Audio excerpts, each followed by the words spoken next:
Shalom, saudara yang dikasih Tuhan. Hari ini kita akan bersama-sama belajar firman Tuhan yang berjudul Pemeliharaan Tuhan di Masa yang Sulit. Saudara, kita melihat hari-hari ini adalah masa-masa yang sulit. Bukan saja di Indonesia, tapi juga masa-masa sulit bagi seluruh dunia karena pandemi COVID-19. Tetapi jangan khawatir, karena Tuhan berjanji Dia akan pelihara kita. Pemeliharaan Tuhan sudah dibuktikan ketika Tuhan menciptakan langit dan bumi di Kejadian 1. Tuhan tidak pernah membiarkan bumi ini berjalan sendiri. Bahkan Tuhan terlibat di dalam kehidupan umatnya dan pemeliharaan bumi. Sampai hari ini, saudara yang dikasih Tuhan. Nah, Tuhan itu tidak seperti seorang pembuat jam, membuat bumi, menjalankannya, kemudian membiarkan bumi berjalan sendiri. Tetapi Tuhan adalah Bapa yang baik. Dia selalu memelihara ciptaannya, terlebih kita orang-orang yang percaya kepada Tuhan. Saudara, masa-masa sulit juga pernah dialami oleh seorang yang luar biasa, yaitu Nabi Tuhan yang bernama Elia. Di 1 Raja-Raja 17, di situ diceritakan bagaimana ketika Elia atas perintah Tuhan membawa firman hukuman datang kepada Ahab Raja Israel dan berkata, tidak akan ada embun dan hujan kecuali kukatakan. Mengapa Elia menyampaikan firman ini? Karena orang-orang Israel telah menyembah kepada Baal. Mereka telah meninggalkan Tuhan. Firman yang disampaikan Elia ini adalah seperti genderang perang kepada Ahab, bahkan kepada Baal.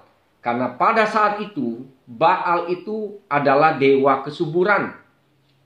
Setelah Elia menyampaikan firman ini, maka atas perintah Tuhan, Elia pergi ke timur sungai Kerit, di timur sungai Yordan. Masalah terjadi, saudara. Ketika dia sampai di tepi sungai Kerit, keadaan semakin sulit karena tidak ada sumber daya yang bisa memelihara kehidupan Elia pada waktu itu. Tapi saudara, lihat pemeliharaan Tuhan bagi orang-orang yang melakukan kehendak-Nya. Tuhan memerintahkan burung gagak untuk memberi makan Elia. Di 1 Raja-Raja 17 dikatakan, pada pagi sampai petang burung gagak datang membawa roti dan daging bagi Elia. Sampai sungai Kerit itu kering, maka Tuhan perintahkan Elia ke Sarfat, ke daerah Sidon. Kemudian Elia pergi lagi ke Sarfat. Nah, apa yang terjadi? Ternyata di Sarfat itu ketemu seorang janda. Bukan janda kaya, janda miskin. Ketika Elia meminta roti, janda itu berkata, padaku hanya ada segenggam tepung dalam tempayan dan sedikit minyak dalam buli-buli. Kalau aku buat hari ini, aku makan dengan anakku, besok kami mati. Tetapi Elia berkata kepada janda itu, buatlah dulu, berikan kepadaku, setelah itu kamu buat lagi untuk dirimu dan anakmu. Apa yang terjadi? Mukjizat terjadi, saudara. Tepung dalam tempayan dan minyak dalam buli-buli itu tidak berhenti sampai pada waktu Tuhan menurunkan hujan. Dahsyat. Tuhan pelihara Elia, Tuhan juga pelihara janda di Sarfat. Semua dalam keadaan kesulitan.